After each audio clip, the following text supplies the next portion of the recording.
Baik, Assalamualaikum warahmatullahi wabarakatuh. Saya Dimas Khairaf Sanjani dari Fakultas Ilmu Olahraga dan Kesehatan, Prodi Ilmu Olahraga. Di sini saya akan menyampaikan apa itu kepemimpinan beserta sejarahnya. Baik, untuk kepemimpinan tersebut adalah kemampuan seseorang untuk mempengaruhi, membimbing, dan mengarahkan individu atau kelompok dalam mencapai tujuan bersama. Seorang pemimpin tidak hanya memberikan arahan, tapi juga menginspirasi, memotivasi, dan menjadi teladan bagi orang lain.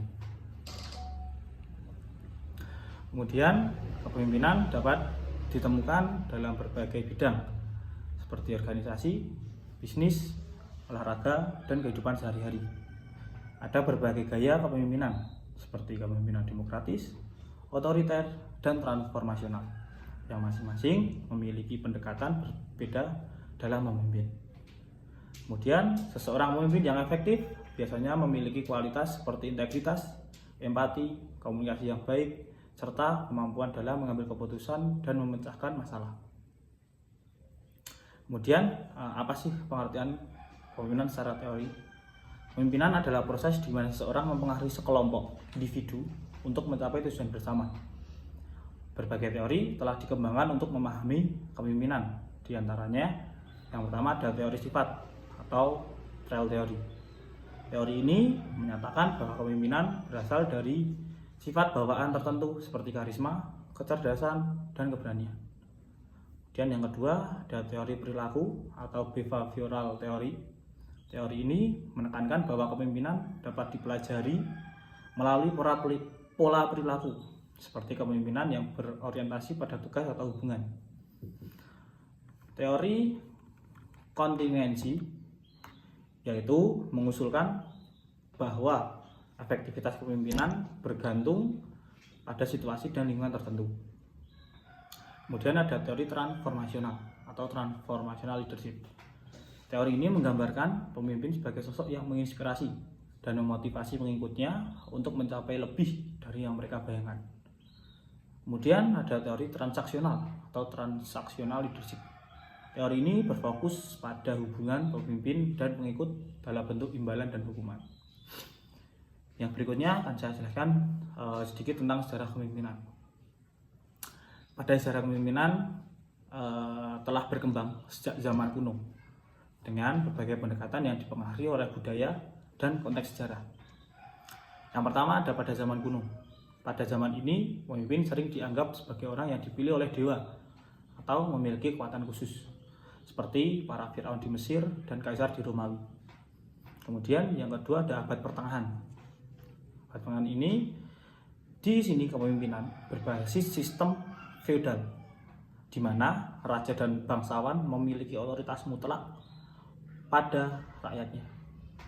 Yang berikutnya, kepemimpinan berevolusi menjadi revolusi industri pada abad 18 dan 19. Di sini kepemimpinan mulai berorientasi pada efisiensi dan manajemen organisasi dengan munculnya teori kepemimpinan dalam dunia bisnis. Abad ke-20 hingga sekarang, kepemimpinan menjadi lebih fleksibel dengan munculnya gaya kepemimpinan demokratis, partisipatif, dan inovatif yang menyesuaikan dengan perubahan zaman dan teknologi.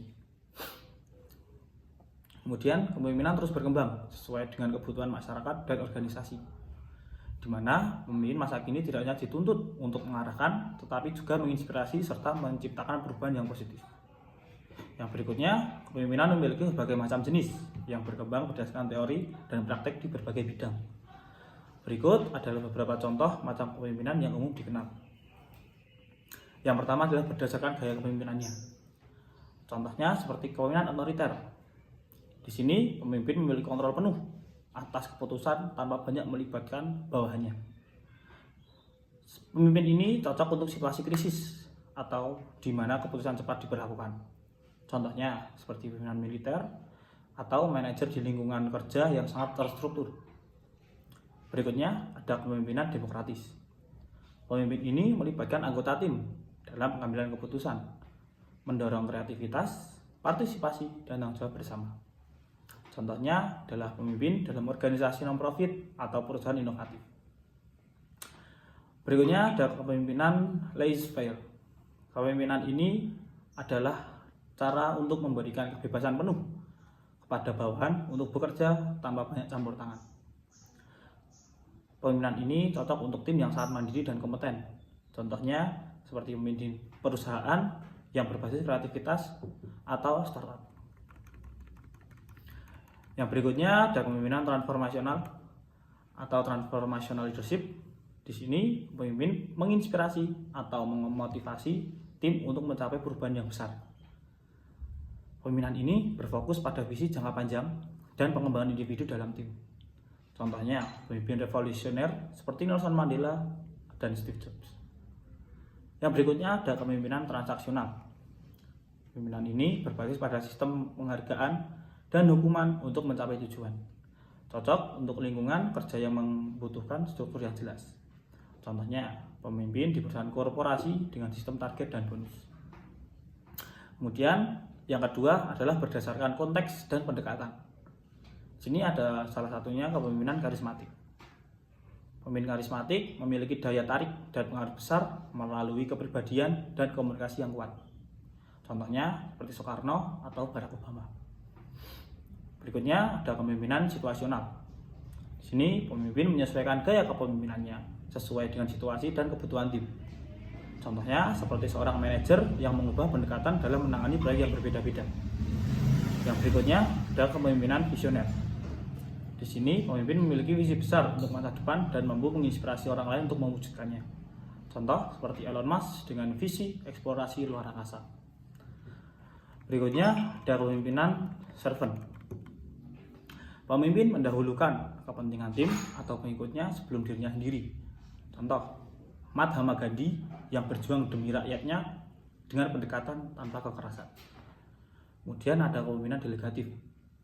Di sini pemimpin lebih banyak mendelegasikan tugas kepada tim dan memberikan mereka tanggung jawab penuh. Contohnya untuk organisasi yang membutuhkan kreativitas dan inovasi tinggi.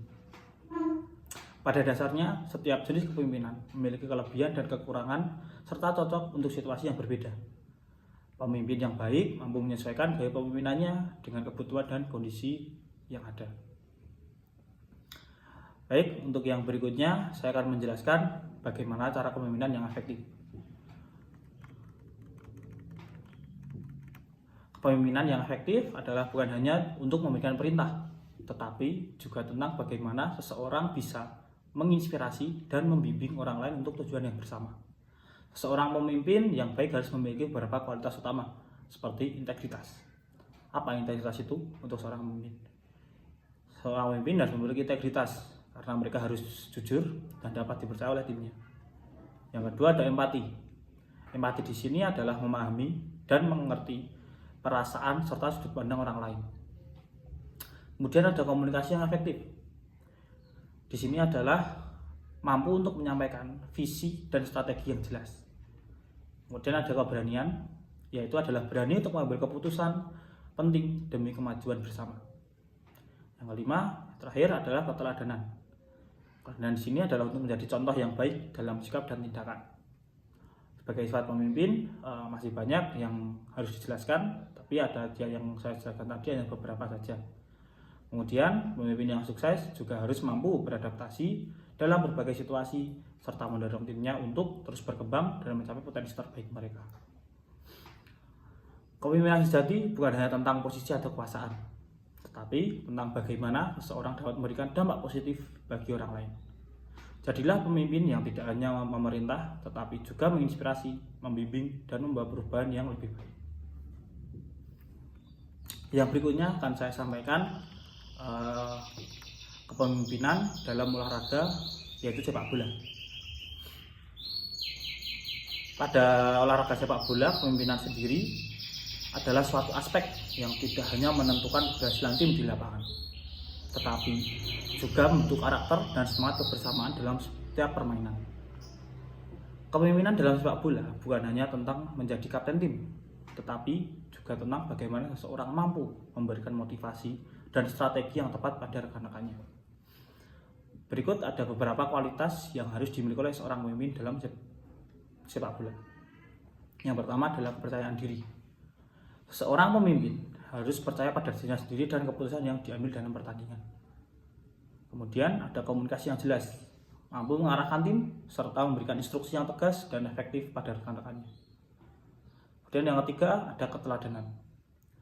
Menjadi panutan, seorang menjadi kapten di tim adalah menjadi panutan bagi rekan satu tim tentang disiplin dan dedikasi pada permainan. Kemudian ada keberanian, yaitu berani mengambil keputusan cepat di tengah tekanan pertandingan. Kemudian ada yang kelima, kerjasama tim, yaitu memahami bahwa keberhasilan tim lebih penting daripada pencapaian individu. Di sini, seorang pemimpin dalam sepak bola harus mampu menjaga semangat tim, terutama saat menghadapi kekalahan. Mereka harus bisa memberikan motivasi dan memastikan tim tetap fokus untuk pertandingan selanjutnya.